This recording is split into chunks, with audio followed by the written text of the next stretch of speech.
Hello and welcome back everyone to the coverage of YCS Lille 2024. This is the 275th YCS, and joined with me today for a little combo tutorial for one of the top contending decks for this metagame, of course, is Yubel.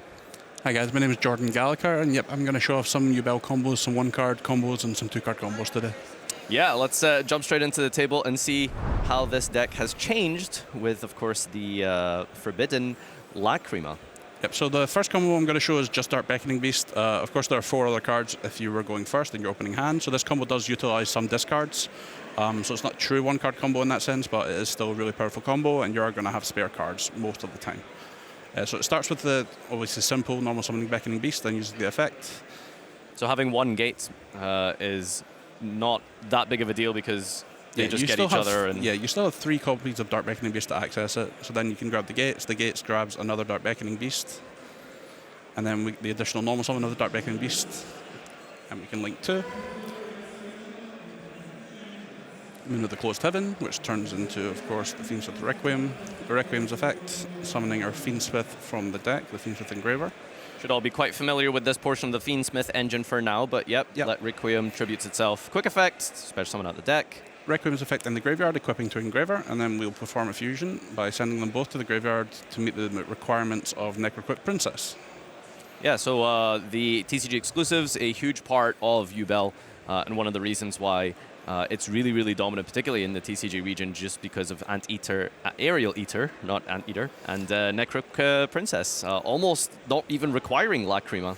Yeah, a lot of these combos do just fine without Lacrima. So now we'll use the graveyard effect of Engraver, putting back the Moon of the Closed Heaven, and then we're going to link summon for the Fiendsmith sequence. Of course, we can use the sequence here to perform a fusion summon. Would you say that this is a particularly strong part of the disruption against Yubel? Yeah, so this is a good choke point for the Fiendsmith sequence, as well as the Dark Beckoning Beast itself. They're both powerful points where you could stop them with, say, an Infinite Impermanence, an Effect Veiler.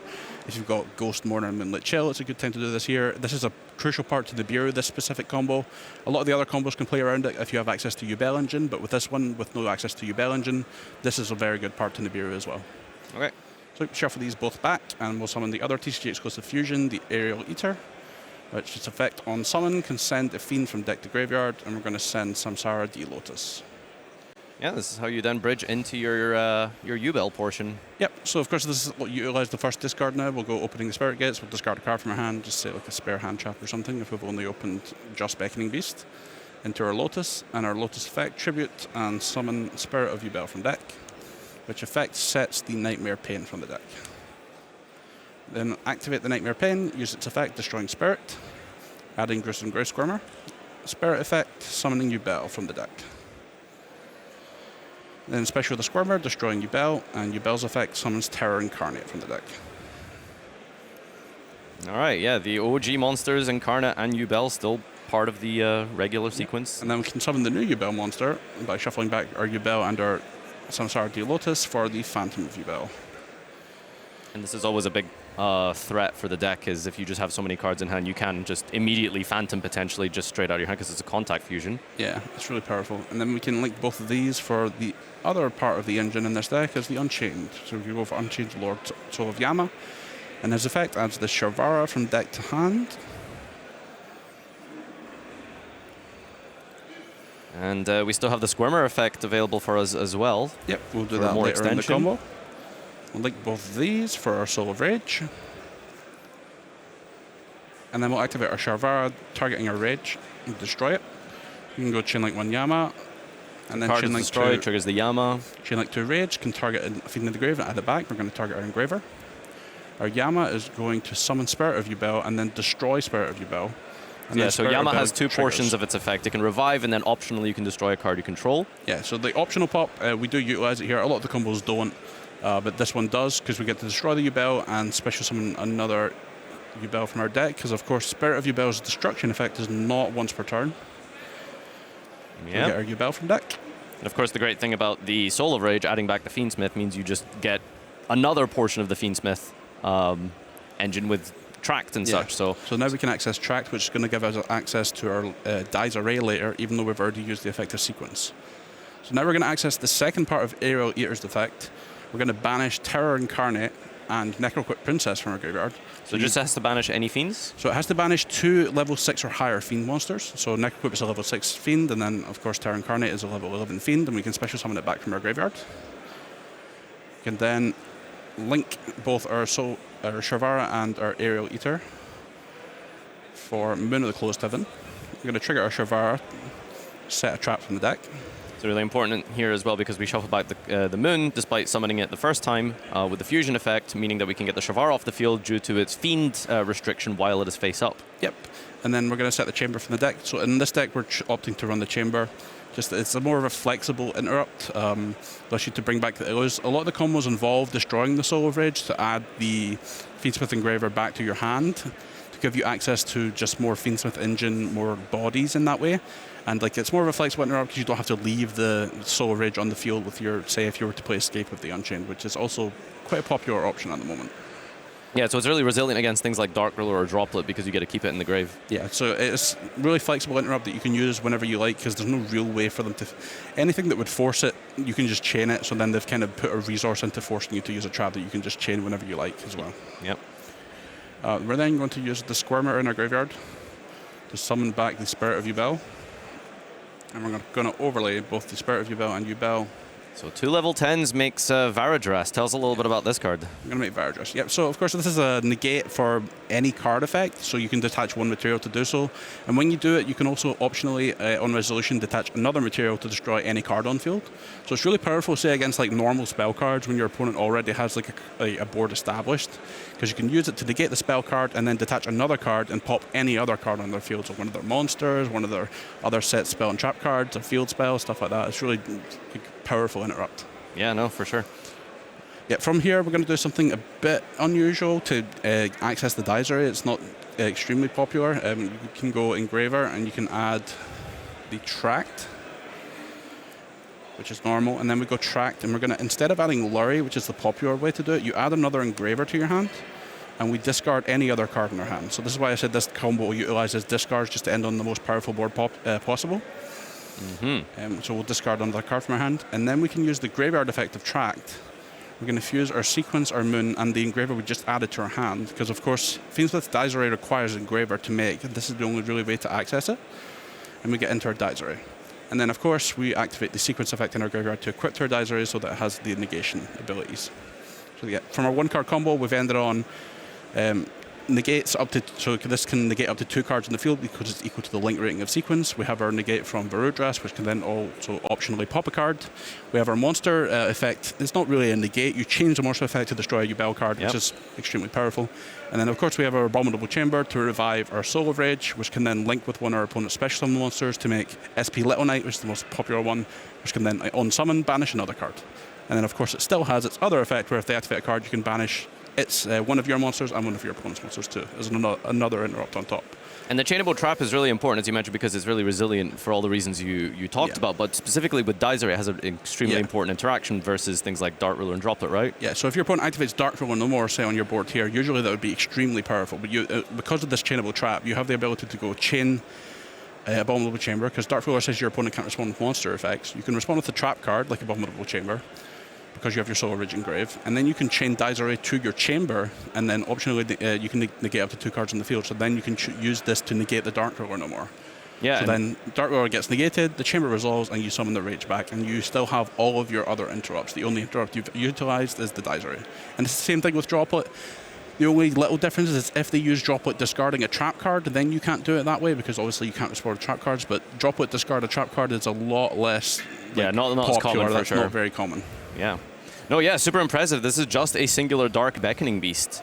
I think you also wanted to show us a 2-card combo, so we'll head on over to that just now. Sure. So there is a full field that you can do. Yeah, you can proceed as you require to get out all your pieces. But yeah, 2-card combo as well coming up here just to show you how you can also make an even stronger version of this field. While also playing through various disruptions in the process with any other combination of extenders. If you've hard drawn your Fiendsmith portion, Yubel is also very good at going through that, just because you saw, starting with the Dark Beckoning Beast, if you try and stop the Dark Beckoning Beast with an Imperma Veiler. You know, it does stop the Gate Search, which is a revive from the grave. It does stop the extra normal summon potentially of a Samsara. So there is lots of ways to attempt to stop Yubel, but so many other ways to keep extending with different portions of the deck, especially, you know, the 3 of copies of Fiendsmith and Graver as an example. Yeah, so this combo I would say is the best combo in the deck. It's they are both 3 of, so it actually can happen fairly often, but it's unlikely you will go interrupted most of the time. But this is the full potential of the combo if you do go interrupted. Say your opponent's playing more of a board breaker strategy. They're playing their Dark Rollers, their Evenleys, their Lightning Storms, so this is what you can do with just this. You can start with your Dark Beckoning Beast, use the effect, and get your Spirit Gates from the deck.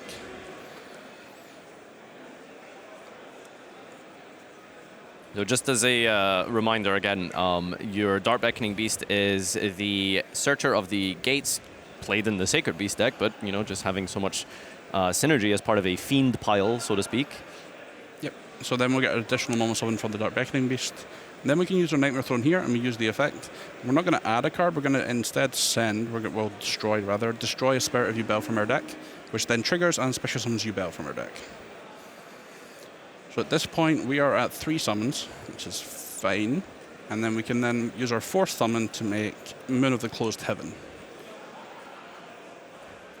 And then a summon 5, we can shuffle back our Yubel and our Dark Beckoning Beast, and we can summon our Phantom. So we are insulated from the Bureau at this point. And then we can link our Moon of the Closed Heaven. Yeah, and that's where the power of this comes from. Even if you just hard draw any of the Yubel pieces, you can make Phantom early as part of the normal 1-card combo. And yeah, it's super important to be insulated from such a popular hand trap that people are playing. Yep, so we can use our Requiem and access our Fiendsmith engine now, like people should be used to at this point. And then we're going to do the same as last time. We're going to equip our Requiem and turn our Engraver into our Necroquip Princess. We're then going to use the second effect of our Opening the Spirit Gates. By discarding 1 card, we can revive a 0/0 Fiend from our graveyard. We're going to summon our Spirit, and trigger Spirit to set our Nightmare Pin. And then from here, it's somewhat similar? A little bit similar, but then we're going to end on an extra interrupt. Yeah. You can technically class the interrupt as 2 because it's a Caesar. Yeah, no, for sure. We can use our Nightmare Pain. The last time we didn't have access to Nightmare Throne, so we're also going to get an extra body here. When we go Nightmare Pain, we're going to destroy our Spirit of Yubel. All right, you got to explain this sequence really carefully here with the Throne, because Throne has like 3 different effects here. So of course, first we're going to resolve our Nightmare Pain. We're going to add our Gruesome Growsquirmer. On a new chain, we're going to trigger our Spirit of Yubel. We can go Chainlink 1 Throne, and we can go Chainlink 2 Spirit of Yubel. Kind of plays around Ogre. At this point, they would have Ogred Spirit Gates or Nightmare Pain though, so it's a little bit. It's just something to consider when you're if you have other lines. So yep, our Spirit of Yubel is going to summon our Yubel, and then our Nightmare Throne is going to add Terra Incarnate to our hand, and then also special summon the Terra Incarnate, ignoring the summoning conditions. So you actually told me a funny interaction with Droll that sometimes people forget with this, right? It doesn't directly summon from the deck. Yeah, a lot of people, when they're doing shorthand versions of combos, will just summon the Terra Incarnate straight from deck, but it's important to remember that the card is added to your hand and then summoned, so against things like Droll and Lockbird, when you're comboing, you don't get to do this part of Nightmare Throne's effect. Yep. Okay, then we're going to link our Dark Beckoning Beast and our Terra Incarnate, and access our Unchained engine again. We're going to get our Yama, and our Yama is going to add Sharvara. Can then special our Squirmer from hand because we control Fiend, and then link our Yama and our Squirmer. Not destroying here? No, we're going to choose not to destroy here because we want that level 10 on the field. Okay, yeah, very important for Vardress. We're going to make our Soul of Rage. We can then use our Squirmer, banishing it from the graveyard, summoning our Spirit, and we're going to make our Vardress here. Is Vardress any card or any card on the field? It's any card. Okay, yeah, so you can even use it against... Yep. Another hand trap if they have more, yep. Yeah. Then we're going to do the same as last time. We're going to Shavara, pop our Soul of Rage. We're going to trigger our Soul of Rage and our Yama. Our Soul of Rage is again going to add back Engraver. This time our Yama is going to summon back Moon of the Closed Heaven. Oh wow, okay. Don't see this every day. Yep, so this is a light Fiend, so it lets us access our sequence again, which we're going to do in a minute. So we're going to then link our Moon and our Shavara into sequence, and trigger our Shavara to set our trap. We didn't use the fuse effect of sequence. No, not yet. This is the first time we summoned it, so we haven't summoned our sequence at all yet. It's quite deep into the combo before we get to sequence. This is very deep into the combo. Okay, and then our next move is going to be.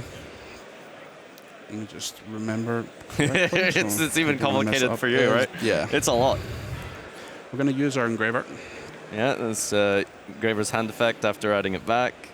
We're going to add our tract. And then a little cool part about this combo is that we get to use our Necroquip Princess effect because we sent a card from hand to graveyard to activate a monster effect, so we then get to draw an additional card. Okay, cool. Bonus effect. Yep. Did not know that. And then we can use our sequence to fuse. We're going to shuffle back our Moon and our Fiend's Requiem. Okay. We're going to summon our Aerial Eater. Aerial Eater's effect on summon. We're going to send a Fiend from deck to grave.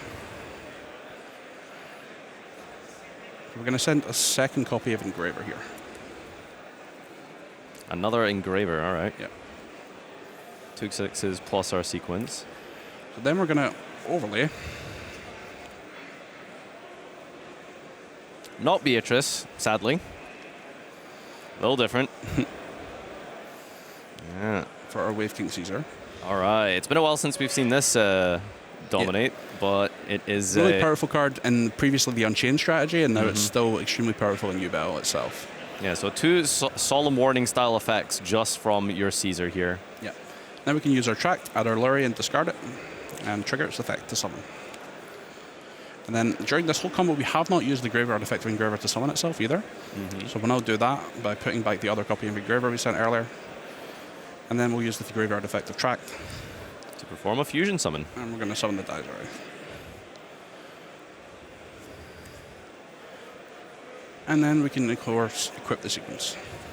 So this is the 2-card combo. You got to draw a card with Necroquip Princess as well. So one of the discard for the gates replaced itself later, and you get to end on. This is basically every interrupt in the deck. Yeah, this is as good as the field that this deck can make. You got your Phantom Monster Negate. They must attack with the Nightmare Paint if they try and go to the battle phase to attack over something bigger. You have your Dizere, as explained, with some of the interactions that you can chain to stop things like Droplet and Dark Lunomore, 2 Solemn Warnings with the Wave King Caesar, and Omni Negate with our Varadras, as well as a Destruction effect, and the Soul of Rage brought back from the grave. So the deck to beat for sure, isn't it? Yeah, it seems to be performing really well right now, and I'd say it's probably one of the best decks to beat right now. Thank you so much for joining me, Jordan. And for those of you at home who are still watching, remember this is YCS Lille 275, the 275th YCS. We'll be back in just a moment with some more live coverage. Don't go anywhere.